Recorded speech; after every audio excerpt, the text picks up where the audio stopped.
Ladies and gentlemen, welcome to another brand new and exciting episode of Plumbing 101. Nedzina Langande Rendani Chibuda, aka Randy, your number one MC. Yes, man. I'm sure you can see the fresh new look. I'm sure you can see the Proud Plumber t-shirts, but today's topic is not about that. Today, joining me in studio, I call him a guru of ethical behavior, goodwill, values. We're going to have such a powered up discussion. But without wasting any time, I'd like to introduce to you Mr. Kris Dobie. This is where I clap for you, Kris. I can just hear the audience. There we go. How are you doing, Kris? Fine, thanks, and you're in, Danny. Thank you. And thank you so much for joining us. Thank you for sharing your time. Thanks for having me on the show. Thank you. Let's do that. Please come take a seat. I did tell you the topic of discussion is going to be powerful. But before we get into that, we can't break our tradition. We have to keep you up to date with what's happening all around the world when it comes to the news in the plumbing industry. So let's go straight to Naomi to keep us updated with the news. You gotta love it. You gotta love it. Yes, man.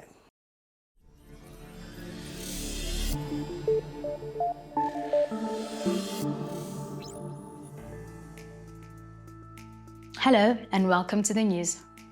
The Ehlazeni District Municipality, EDM, collaborated with the Public-Private Growth Initiative, also known as PPGI, and the Institute of Plumbing South Africa, also known as IOPSA, to host a plumbing training program. The two-day training course was held at Tabatwewu local municipality on June 28th and 29th. According to the EDM's municipal manager, Dr. Nontobeko Mahlalela, the training course was designed to give participants the fundamental knowledge and plumbing skills that are needed to advance the district's overall development. Now, the collaboration between EDM, PPGI, and IOPSA demonstrated that the district is committed to stimulating public-private partnerships to drive long-term economic growth and improvement. Moving on, a warning has been issued regarding geyser-related claims during the winter months. Despite Eskom's recent improvements in generation capacity, winter is still typically described as dark and cold, load shedding or not. Geyser claims increased by 30% or more during winter, as reported by Budget Insurance. Furthermore, 98% of these claims are a result of geyser bursting or overflowing, leaking pipes, or malfunctioning equipment. Now remember, it is important to keep those geysers in top form. Keep it wrapped in a blanket and look out for any early warning signs of geyser failure. That's it for now. Let's take it back to studio. Thank you, Naomi, for keeping us updated on what's happening all around the world when it comes to plumbing. Now, I told you, today's episode is quite very important. I have to emphasize this because who are we without a moral code? Who are we without values? Who are we without goodwill, and trying to empower and just show some sense of positivity within our society? Ladies and gentlemen, on Plumbing 101 today, we are joined by Kris Dobie. I have to say this, Kris, a very warm welcome to you on our show. Thanks, Rindani. Thank you so much for coming through and just engaging us. And I think what I like doing, Kris, I haven't even mentioned your profile yet because I want to do it differently today. This topic has always been by far one of the most, if I'm using the right word, undermined topic. Mm-hmm. It is so relevant, it is so important in everyday human behavior, but we just see it as a subject within a subject. Yeah. Yeah. No, I think you're right. It's very much part of life. And like you said, who are we without a moral compass and a moral code and the like? And one of the key things about ethics is that it's about character. Yes. And it's about the type of society we want to live in. It's about the type of world we want to create, and very much it's about the type of people that we want to be. So it's a very personal thing for people. But it's extremely important. I think we look at the country and there's a lot of negative things on the ethical front. And my question is always, you know, if we look at the world and what we're doing, are we building or are we breaking? You know, where are we in that continuum? Yes. And I think we obviously all want to, I firmly believe it, that everybody is probably trying their best and, Yes. and wants to be the best person they can be. I love that. I want to take it back a little bit. You know, I know you've been in the ethical industry since probably 2004, perhaps even way before, but from a professional angle. What drew you specifically into this subject matter? Why ethics? I suppose it was interest. My undergrad degree was actually in landscape architecture. Okay. So I had a bit of a journey to get to ethics. And then, yeah, through various career things, I ended up in a negative space where I didn't want to be. And I thought, well, let me do something that I'm interested in. Yeah. And I was interested in sort of philosophy at that point. And there was a course, an applied ethics course at the University of Pretoria, a master's degree. So I did that and then started working shortly after that at the Center for Business and Professional Ethics at the university. And then in 2007 moved to the Ethics Institute. There we go. I want to raise this. When I studied, you mentioned when you were studying, it took me back to a subject that I did, which was business management, right? There was so much information around business, but the module for ethics was usually the last one and probably the smallest one. You know, and I found it so ironic. Even in the exam, you'll find maybe 2 questions asked around ethics, but everything else around the subject in itself. Speaking business, why is ethics so important, especially in a corporate space?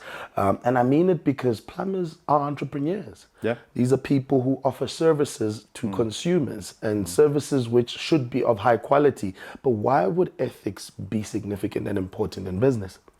So it's really an integral part of business. You know, there's always, when we talk about business ethics, people say, well, that's a contradiction in terms. Yeah. But if you really think about it, it definitely isn't.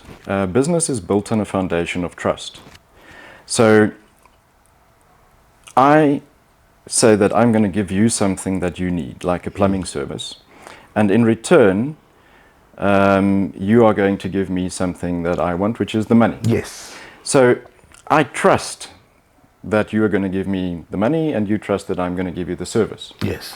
So any business relationship is like that. When you say you're going to deliver something, there's a trust relationship that you are going to actually deliver on that, and there's a relationship that the other person is going to reciprocate by giving what they said that they're going to give in value return. for value. Exactly, value for value. And that's a really ethical thing, because it's about fairness, it's about trust. It underpins the entire foundation. I mean, we are trading creatures. You know, that's what we do by nature. Yes. So it really is a key part of our lives, and ethics is a key part of business because it is about trust. I love that. When I think of the word ethics, and I'm quite passionate about this word that I'm going to say, I think leadership. I think taking responsibility, being a positive influence, and doing the right thing. Yeah. Doing the right thing. And I look at it from a plumbing industry perspective. You know, when plumbers go and offer a service, let's give an example. Installing a geyser, going into the ceiling of someone's house, the consumer is not coming up there with you. Exactly. So whatever you do out of goodwill because it's the right thing. Value for value. Why would ethics and the subject matter be so important, especially when it comes to the plumbing industry? So again, because it is about trust, you want to build a trusted industry, you know, a trusted profession. When someone calls a plumber, they don't want to doubt. Yes.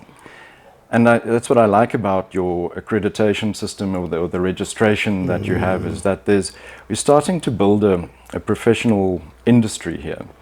Now, the basis of a profession is that you use your skills in the interest of someone else. So in other words, I don't know as a consumer that well, I don't know what's wrong with my pipes. I don't have the knowledge. as you say, I don't even go into the roof because Yeah. I'm overwhelmed by it. So I need to trust that you are going to act in my best interest by installing what is necessary, not more than what is necessary, not doing unnecessary work for which I'm going to be charged, using quality parts. So all of that becomes a really key thing, and that you're going to solve my problem. So that's at obviously a household consumer level Yeah. that you're looking at it. So it really is utilizing your skills in the interest of other people. You know, like you were saying earlier when we chatted that, you know, plumbers bring us water. Yes. It's a critical part. I think a lot of us have started experiencing water shedding. Yes. And just realizing how integral it is for us when we don't actually have it. So it's a immensely important contribution or role that plumbers play in society that we don't always appreciate. But I think when things go wrong, that's when we appreciate that it wasn't there. And ethics is just, so our definition of ethics is that you balance what's good for yourself with what's good for other people. Yes. So you think about your own interests as a business, but you also need to think about the interest of your clients and any other stakeholders that you have. I love that. I have to say this, and I know I want to put you on the spot a little bit. Yeah. You know, I like thinking proactively. Do you think perhaps maybe it would be great if we started teaching this from a young age? Or what is our era when it comes to educating people about ethics? Where do we go wrong? Do we start it when we are adults, or are we not giving so much focus to the primary level, especially in our developmental phase? Yeah, it's a very difficult question. I do a lot of work in the anti-corruption field, and you know, everybody says we should start earlier. We should start earlier. It doesn't help that we wait till people are in the workplace, and now we want to change them into better people or whatever it is. So yeah, I think it's a societal responsibility that we have, and it's again, it comes down to what kind of society are we, and what kind of society do we want to create. I think our society, there's a lot of broken homes, and there's a lot of inequality in our society, and it makes it more difficult to to really lay a solid foundation. But that said, I do think that people are trying, and people want to be the best that they can be. The other problem, of course, is that we are living in a global environment, and consumerism and all of that is a big driver for us, and you know, people want more for themselves, want to give less of themselves. So yeah, I suppose we need to lay the foundation at an earlier level. But that said, and here I'm going to ramble on for a little bit, because I would love that. Let's educate our listeners. So you can have the same type of people. So when we do our training, we say it's not that you've got good people and bad people. We say there's 10% of people who are really good people. And then there's 10% of people who are really bad people. Now the 10% of good people, you won't sway them. They're always going to do the right thing. And the 10% of bad people are always going to try and look for the shortcut and trying to do things in their own interest at the expense of other people. Yes. But the most of us are in the middle. We say we're decent but dubious. Okay. So we will be influenced by our environment. Yes. And that's where the workplace becomes really important. If you start setting a very positive ethical tone in your workplace, people will start responding to that. Yes. So if you think about it, if you come to a workplace and no one cares what time you pitch up, and people arrive at 10 and leave at 3, and that's the culture, you're going to start adapting to that culture. But now if you go to another workplace where that is important, you're going to again adapt to suit that. And you adapt in your levels of professionalism, you adapt in your levels of courtesy. I mean, just coming here, I was really impressed by the staff and how friendly people are and how professional people are. But you can put them in another environment, or most of us. Yeah. You can put in another environment that's more negative, and we will probably lose some of our enthusiasm for that. So it's really important that in our workplaces, we do create a positive ethical environment. And that's, I suppose, where leadership comes into it. Yes. I think everyone has the responsibility of playing their role. I always say you can't punch with a finger. You have to put all fingers together to create that force. Ladies and gentlemen, still plenty to talk about. We're talking about ethics, good moral values, a positive society. But we're going to take a quick short break. And when we come back, we'll continue the conversation with Mr. Kris Dobie. You gotta love it. You gotta love it. Yes, man. Good day. How can I help you? Hi, I'm here to log in my COCs, but I seem to be having an issue with my computer. No problem. But did you know that you can log your COCs using an app on your cell phone? Oh, what app is that? It's called the App Plumber. Do you have a smartphone with you? Yes, I do.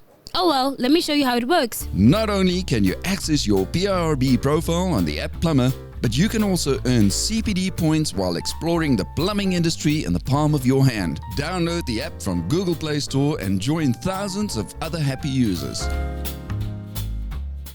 The PIRB Master Plumber Recognition Program has officially arrived. As an essential service to society, there must be constant growth and development within this important and ever-changing industry. Developed by the PIRB, the Master Plumber Recognition Program has launched as a new PIRB designation, allowing industry champions to take the lead. Skilled and experienced plumbers equipped to take the lead, enroll today to start your journey in becoming a recognized PIRB Master Plumber. Welcome back. You're still tuned into Plumbing 101. Ladies and gentlemen, in studio, we are joined by Mr. Kris Dobie. I am actually very, very enlightened by this conversation. I must admit something, Kris. I'm one of those people who I believe in living a good life with good values. But you mentioned something. Our environment affects our decision making. We are influenced by what happens in society.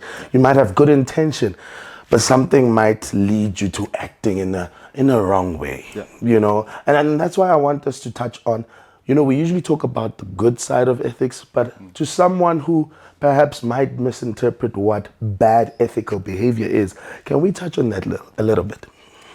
Yeah, I mean, it depends from environment to environment.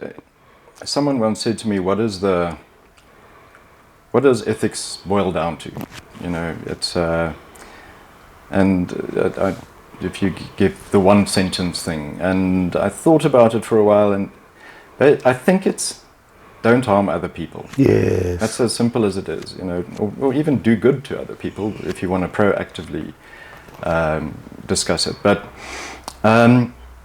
so obviously anything that harms others is the unethical side of it. But then we have some things that look like a victimless crime. Yes. And you know, like I said, I do a lot of work in anti-corruption, and one of the things that I always discuss is the issue of bribery. You know, bribing traffic officers and the like, because who gets hurt? And when you sort of need to think about it. Yeah. You know, I was once on a highway, and a taxi, the tire blew out in front of me, and luckily no one, it tipped over it on its side, but luckily no one was seriously harmed. But you know, you can imagine that someone was bribed to look the other way for a tire that was way beyond its life. So and also, what are we becoming as a society again? Is that the society we want to live in? So we need to think about the impact of our actions, and we need to think about, and I like the question, you know, what type of society do I want to live in? Am I contributing to building that, or am I contributing to breaking it down?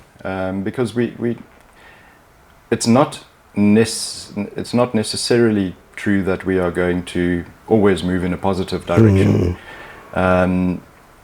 Overall, I think we are moving in a positive direction, but it's a constant. We need to build it ourselves. Yeah. There's no one else. That's true. You know, we are it. Yeah, it brings me to this discussion. I don't like romanticizing topics, especially when it comes to this subject. I think we tend to say the right things, but in reality, there's a reality out there. We have a leadership bankruptcy. We can see that our moral code, in some way, I stand to be corrected, there's a bit of decay happening, you know, and there's also positivity. I want to look at it from an entrepreneurial perspective, in an organizational context. If we're talking unethical behavior, how does one really get to say, look, in a business sense, that's unethical and you need to be accountable. There must be some sense of accountability. How do we pick that up? So, as I was saying, that would probably differ from industry to industry. And you need to think about what is it in your environment. So for me, if I engage with a plumber, I want them to be competent. I want them to be trustworthy. I want them to use their skills in my interest, in my best interest. If they don't do that, then I feel that I've been wronged. Yeah, you know, doing things on time, doing things professionally. But let me throw it back to you. I mean, you know the industry probably better than I do. Yes. And this is frequently the discussion we have with people is what are ethical risks in your industry? You know, what are things that can potentially go wrong and break trust with your stakeholders? Think about it like that. So I love what you raised. Now you're making me think, which is great. I see what you did there, Kris. I think what makes me, or what raises my eyebrows is, yes, the plumber has a responsibility to act in a certain way towards, but the consumer as well. I think ethical behavior can come from both sides. If a consumer does not commit to what they meant to do, if a consumer is viewing a plumber in an undermining manner, that's why most people, as all of us have probably at some point in life, would always negotiate with the plumber. You know, when you go to the doctor, you don't talk prices. You get your services, you get your injection, you pay it off. But when it's a plumber, is it really that amount? You know, because I think people tend to think that ethics is just a matter of acting bad verbally. yeah. Sometimes it's actually the action as well. And then I'm just going back to your question that you threw back to me. Hence, I want to bring it back also to the plumbing industry in its sense. You know, I said it earlier, Kris, we are responsible for transporting the most valuable commodity on earth, which is water, more valuable than any other resource. And as plumbers, we have the responsibility, because I believe we have a lot of lives in our hands. What we do has a ripple effect in society, practically.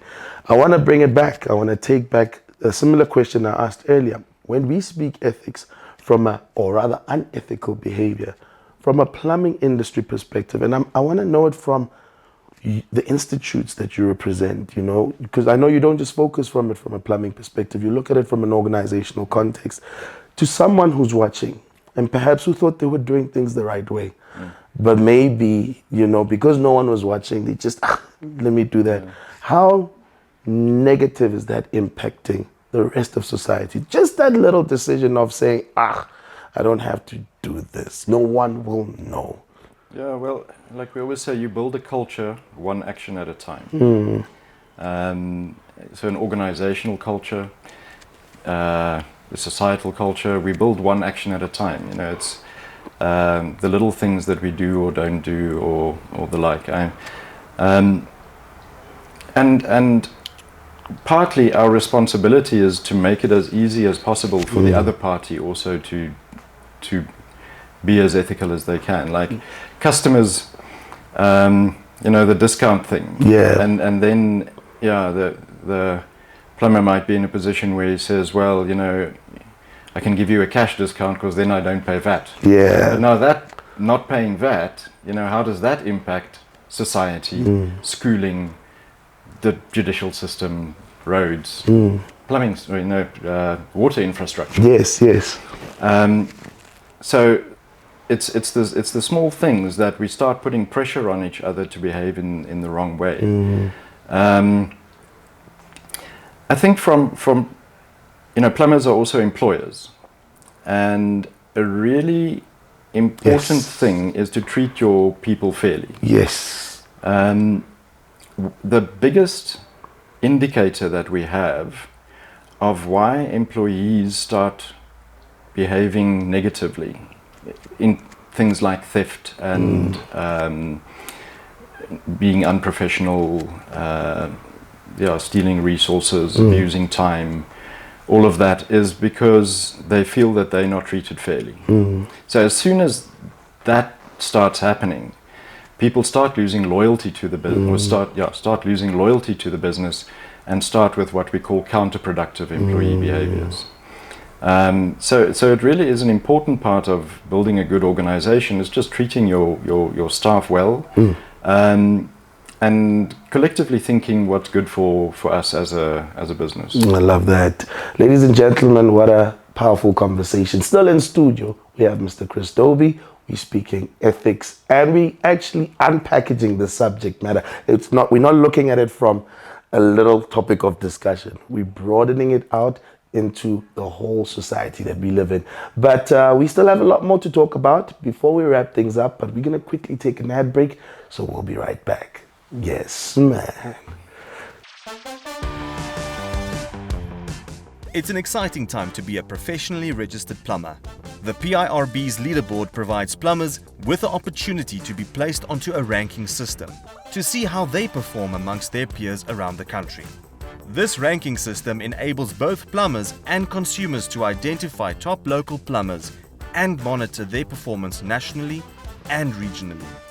Consumers will always look for the best, and at the top is where you'd want to be. It is therefore very important to be dedicated to continuously upskilling yourself through continuous professional development activities. The CPD points you accumulate during the CPD program will allow you to be rated on the leaderboard as you grow. The ranking system runs on a 3-month rolling average, where you can find yourself at the very top by accumulating more points than your peers. Top-ranked plumbers also stand a chance to win prizes through a lucky draw, where winners are announced on the PIRB's Plumbing 101 shows on YouTube. Do not miss out on the opportunity to be highlighted as an elite plumber in South Africa. Start accumulating points and become one of the best. Get skilled, get rewarded.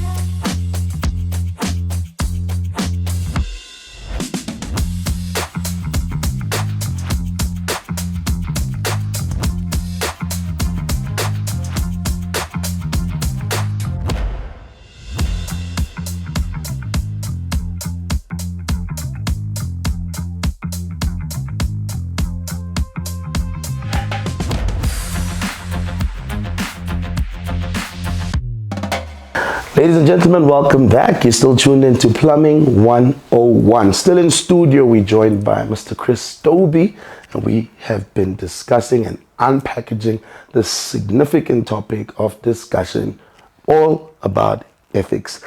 Kris, I want to talk about what a company can do, especially when it comes to the line of ensuring that unethical behavior does not occur. I want us to tap into, because I know that you've introduced a certain part in our continuous development program, and I want us to touch on that, especially for the plumbers who are watching this. Yeah, so I mean,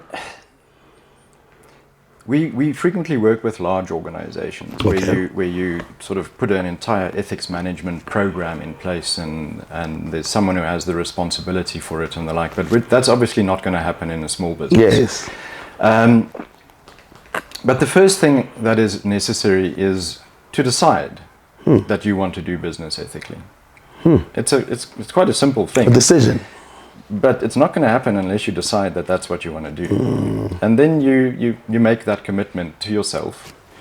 You can also make the commitment to your stakeholders with a short statement that says, we pride ourselves in the fact that we want to do business ethically.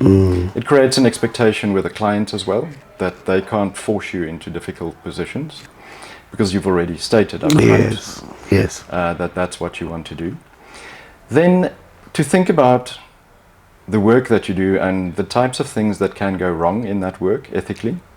Perhaps, your staff treating customers disrespectfully or unprofessionally or whatever it is. Or the converse, what would you like to see more of? And to write that down on a piece of paper. It's sort of a short code of ethics, if you will. But, as soon as you call it a code of ethics, people think, but I can't write a code of ethics. But all you're trying to do is to say, what are you expecting from your staff? And what are you yourself committing to in that process as well? So it's nice to write that thing as, we do this. Yes. This is what we do as an organization. This is our moral identity as an organization. And then, I think from there, obviously, one needs to enforce discipline where it's necessary, because it's breaking down the culture that is important for us as a collective. There's a saying that you build a culture in an organization by who you hire, who you fire, and who you promote. Come on, I need you to say that one more time. You build a culture by who you hire, who you fire, and who you promote. Because who you hire is really important. I think as small businesses, we all know, you are so careful when you appoint the next person, because they can make or break your 100% business. So take care in that process. Obviously, who you fire, sometimes you're gonna have to have difficult conversations. You might not fire people necessarily, but you have to enforce discipline. Set examples. Necessary. And then obviously the promotion is an extension of that. What is important to you? What are you communicating is important to you in the organization?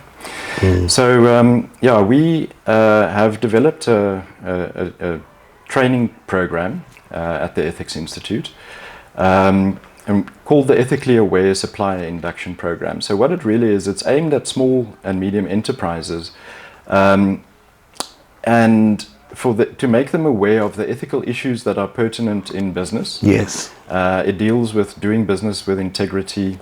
Well, I'm not going to go into that because we've got a little clip that I'd like to play. All right. On the course and what it entails. But just to say that it is available on the CPD platform, and encourage people to go. It takes about 3 hours of your time. 3 to 4 hours of your time. It's an online learning management system. Have a look. And I would like to encourage our plumbers to actually have a look and actually partake. You lose nothing by learning and informing yourself. Kris, let's talk emotional intelligence. And for me, it's such an important thing. If I feel like I'm a victim of unethical behavior, I've been treated in an unethical manner. I'm talking from a consumer perspective, a plumber perspective.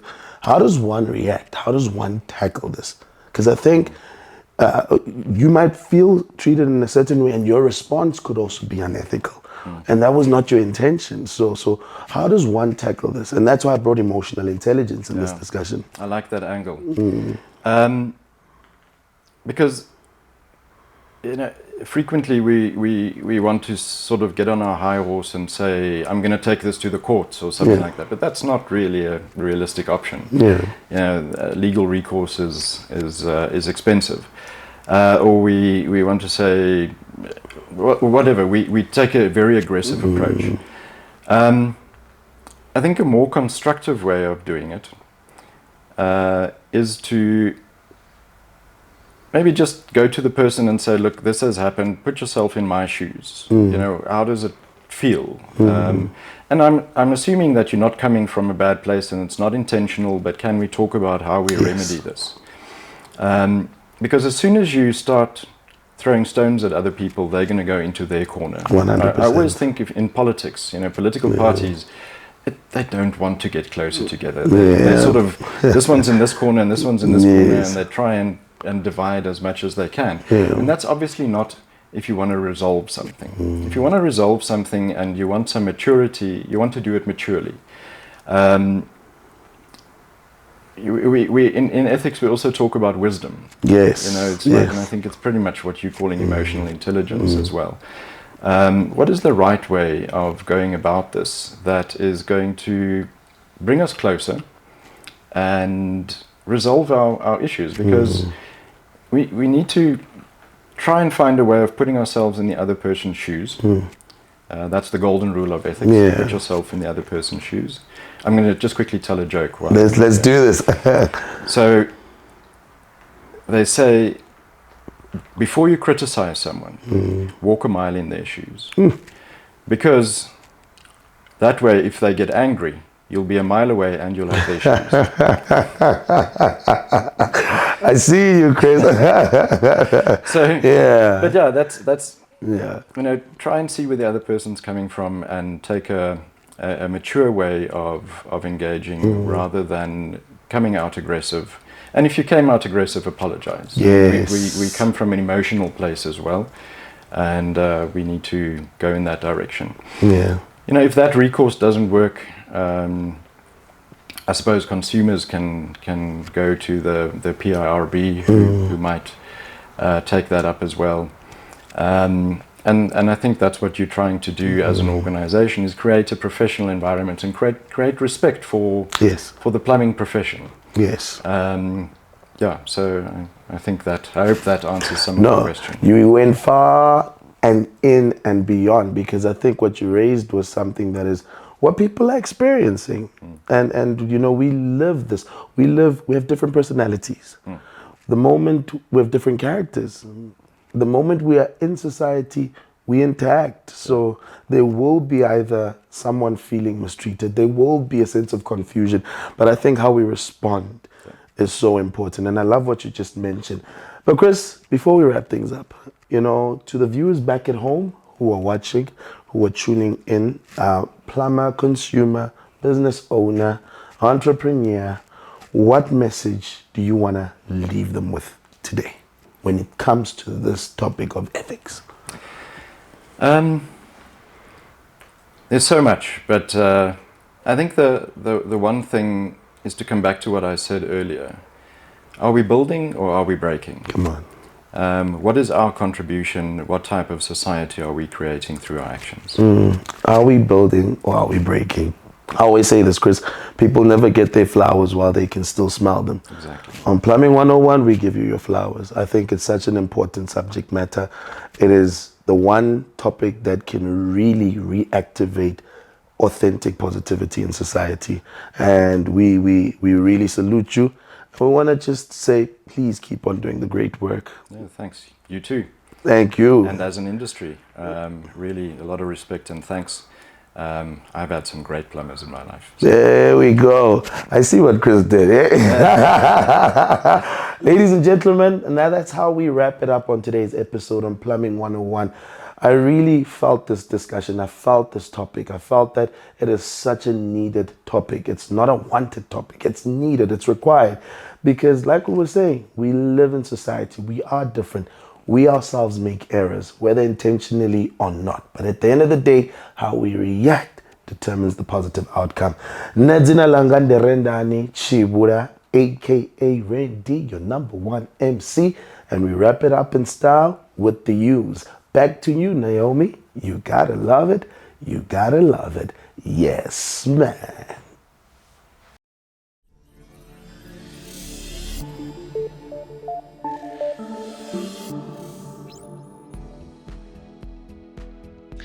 Hello and welcome back. The PIRB would like to thank everyone who joined us at the Champions for Charity event. Without all of you, the evening would not have been successful. We truly couldn't have done it without your loyal support. And last but not least, a huge shout out to the boxers who participated. Thank you for fighting the good fight. Moving on, IOPSA would like to invite you to the next plumbing evening on the 18th of August at 10 Electron Avenue in Kempton Park. Make sure to visit www.iopsa.org for more information. And lastly, be sure to keep an eye out for our next roadshow stop. Come and join us at Build It Kawi in Port Alfred on the 16th of August and then on Tap in Gqeberha on the 17th of August. We can't wait to see you. But until next time, goodbye.